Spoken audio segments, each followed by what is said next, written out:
What is up, first fans? How's it going? What's up, Devin? Going pretty good. How are you? I'm doing good. We are here to talk with you guys about studs and duds from Thursday night's game. Ooh. Jets versus the Colts. Jets versus the Colts. Crazy. Yeah, it was actually a really, really good game. Yeah, it was entertaining. Yeah. For having two crappy-ish teams, right? I mean, not bad. Had some good scoring performances if you're needing a it wasn't game. like a team. It wasn't like two teams where a lot of people out there in fantasy didn't have a lot of players playing that game. Yeah. A lot of people are probably playing Michael Carter, Michael Pittman, Taylor, obviously. A lot of people were probably playing Carson Wentz as well. I was playing the Jets quarterback. So yeah, not just we're reversing this week, and he didn't just pick up Mike White. He got the whole Jets quarterback. So he ended up doing pretty well. Yeah, over 400 yards, 4 touchdowns. Not bad as a combo. Yeah. And if someone somehow played Josh Johnson, they did well also. Yeah. I salute you. Anyway, on to our stud. But first... but first. Hello. If you think about how great Travis Kelce is, you will most definitely want to be one of only 1,000 first fans to receive this beautiful collector card for free. They are individually numbered, and all you have to do is like this video, comment on this video, and subscribe to the Fantasy Football First channel. It's all in the description below. Now go enjoy the rest of the show. All right, welcome back. Hopefully you enjoyed that, and you'll like, subscribe, comment, and get yourself a nice collector card, individually numbered, 1,000. Send them out to everybody who wants one. So do that. On to our studs, for real this time. Devin, who do you got?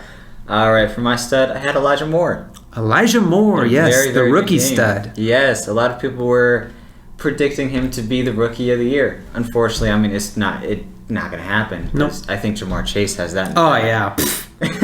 All right, the last 3 weeks, Elijah Moore has gotten 6 targets, then 6 targets, and now 8 targets. Yeah, he's been pretty heating sure up.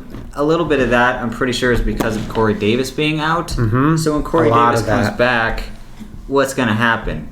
In my opinion, I actually think that it's going to continue to get a lot of targets. I don't really see that changing a whole lot. I actually see Corey Davis's value dropping. Well, I see also Crowder probably limiting some. Yeah, that too, yeah. Yeah. But when Corey Davis comes back, I see these targets continuing. The only problem I have about Elijah Moore going forward is last night he caught 7 out of 8. That's not really normal.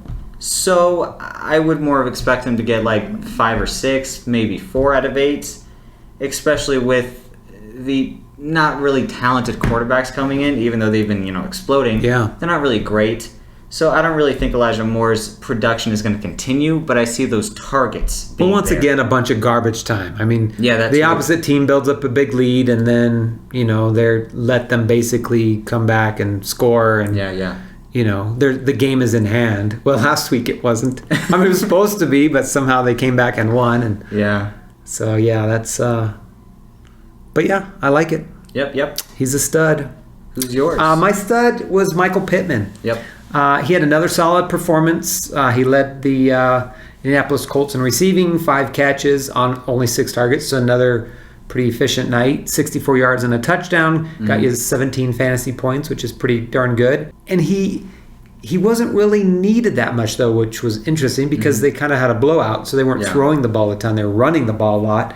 So even in a game where he wasn't used a lot, he still had a pretty decent game, which is exciting if you own him going forward. Carson's comfortable throwing the ball to him, and he's an alpha, so he's going to command the ball when he can. And another thing is, if people still aren't valuing him as highly, I would try to trade for him. This game wasn't an explosion, so you might still be able to do that. I think he's going to have a lot of good games coming up. Yeah, actually, I agree with that. I also think he could be an early draft pick next year. Yeah. I can see that happening. Yep. It's quite possible. So, I like that. Those are our studs. How about dud? My dud is Denzel Mims. Who? Exactly. I thought I'd talk about him a little bit. Yep. He got 5 targets, 1 catch, 20 yards. he hasn't really been targeted that much. He hasn't really looked good at all. Yeah, or played that much. Yeah, and when he came out, a lot of people were really high on him. With Corey Davis coming out of the team, with Elijah Moore doing better, I don't really see Mims doing anything this year or really anything the rest of his career. Yeah, he's probably done. Yeah, I think so. And I can honestly see the Jets getting another wide receiver in the draft. I think Denzel Mims is definitely done with his career. Yeah. Yeah, pretty minimal. Yeah. So if you got him in your dynasty, you can sulk. I know I have him in one league, and I'm sulking. Yeah.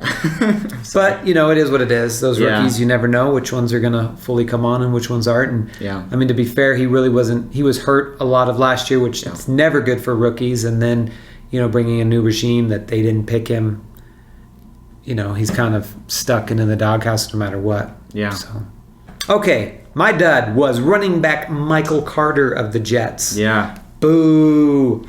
I don't have him anywhere, but I know a lot of people do, and a lot of people were telling you to start him this week, and he did not do well. 13 for 49, and he did catch one pass for 37, which was a bonus.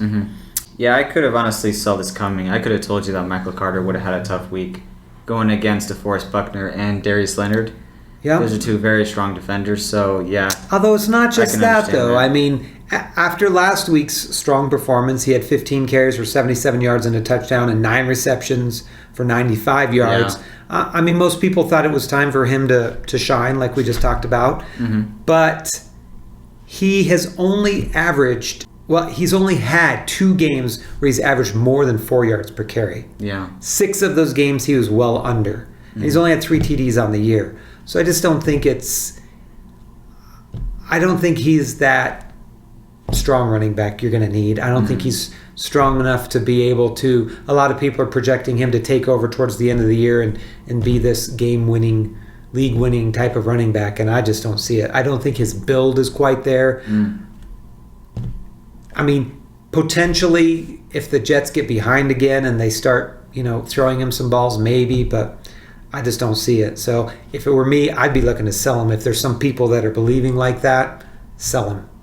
Yeah. But that's just me. What do you guys think? You like Michael Carter, or are you on board with at least me saying sell him?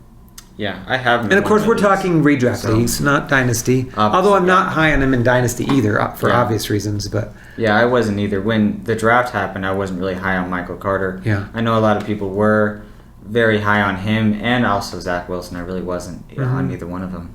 Yeah, I think, Michael Carter, he's a piece that can be used, but I don't think he's ever going to be a really good player. Yeah. So, I right now, in fact, I'm kind of envisioning him like a Nyheim Hines type.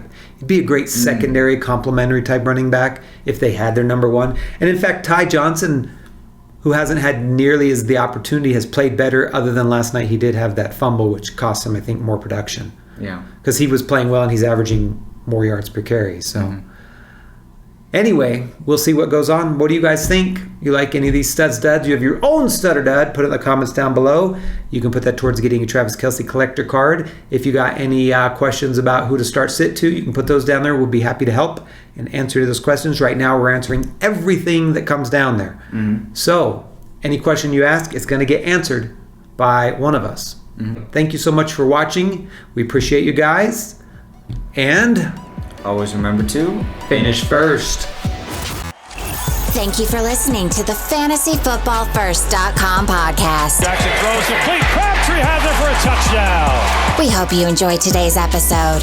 Get more fantasy info and check us out at FantasyFootballFirst.com.